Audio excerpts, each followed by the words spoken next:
अस्सलाम वालेकुम दोस्तों, नमस्ते। थर्बर थार्स में खुश आमदी दोस्तों। अॼु जो जेको लफ़्ज़ आहे सिंधी जो, उहो आहे न आंत न पांद।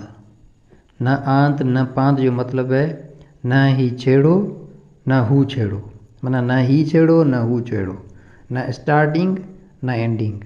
हाणे पांद असल में जेको खटु हूंदी आहे न, खट जो पेरनि वारो छेड़ो, माना पेरांदीअ जेके पाण चऊं, पेरांदे, त उनखे चइबो आहे पांद। ऐं जेको मथे वारे पासे जेको विहाणे वारे पासो जेको आहे मथाणीअ जंहिंखे पाण चऊं, उहो आहे आंद। त न आंद न पांद, माना न शुरूआति न आख़िर आहे, न ही छेड़ो न हू छेड़ो। सो इहो लफ़्ज़। ऐं जेकॾहिं ईंदासीं अॼु जो पहाको, त चवे थो जेॾो हॾु तेॾो सॾु। हाणे इहो पहाको किथे किथे इस्तेमालु थिए थो? हिन पहाके जो इस्तेमालु हिक खां वधीक धार मानियुनि में थिए थो। नंबर 1, भत ऐं काज जो सॾु। इन ई में कीअं थो इस्तेमालु थिए? चयो थो भत ऐं काज जो सॾु एतिरो ॾिजे जेतिरियूं फंडरूं हुजनि।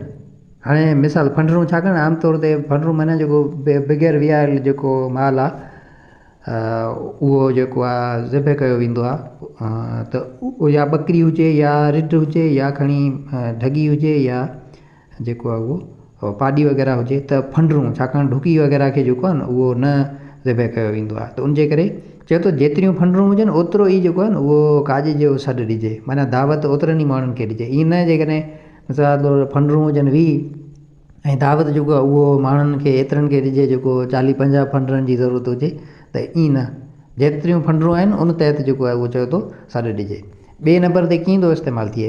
पाछी थियल पैसो या चौपायो माल जेतिरो हूंदो ओतिरो ई ओचिती घुर्ज ऐं ॾुखे महिल में कमु ॾींदो। टे नंबर ते चयो त जेतिरी जिस्म में सघ हूंदी ओतिरो ई वात मां वाको या सॾु निकिरंदो। जवान ऐं सिहतमंद माण्हू जो सॾु या वाको जेतिरो मार कंदो, कुराड़े या हीणे माण्हू जो आवाज़ु ओतिरे फ़ासिले ताईं न रसंदो।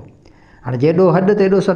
मिसाल तौरु जेकॾहिं पोड़ो माण्हू आहे, उनजो आवाज़ ई नथो निकिरे, त उहो परते ताईं न वेंदो। तव्हां अक्सर तौर ते ॾिठो हूंदो, नंढड़ा ॿार जेके आहिनि उहो सॾु कंदा आहिनि, त उहो तमामु घणे मुफ़ासिले ताईं वेंदो आहे। हुनजो हिकिड़ो सबबु इहो आहे त उन्हनि में ताक़त वधीक हूंदी आहे। ॿियो सबबु इहो आहे त उन्हनि जी जेका पिच आहे, ठीकु आहे, उहा पिच जेका आहे न उहा सिनी हूंदी आहे। जीअं माण्हू एज वॾी थींदी आहे, उमिरि जीअं वॾी थींदी आहे, त माण्हू जी जेका पिच आहे उहा थुल्ही थींदी वेंदी आहे, नतीजे में आवाज़ बि थुल्हो थींदो आहे। त जेतिरो आवाज़ु सिनो हूंदो, माना पिच नंढी हूंदी सिनी हूंदी, त आवाज़ु वॾो थींदो, नतीजे में उहो परे मुफ़ासिले, माना वधीक मुफ़ासिले ताईं ॿुधण में ईंदो। त उनजे करे आमतौर ते ॿारनि खे चयो वेंदो आहे त बाबा तव्हां जेको आहे कंहिंखे बि सॾु करिणो हूंदो आहे त उहो ॿारनि खे चयो वेंदो आहे। सो चयो थो जेतिरी ताक़त हूंदी ओतिरो सॾु जेको आहे उहो वधीक हूंदो। जेॾो हॾु तेॾो सॾु। सो दोस्तो, इहो हुयो अॼु जो पहाको, जेॾो हॾु तेॾो सॾु। जेतिरी ताक़त हूंदी ओतिरो ई सॾु जेको आहे उहो वॾे आवाज़ सां निकिरंदो ऐं हुनजो आवाज़ ई वॾो भभकेदार हूंदो।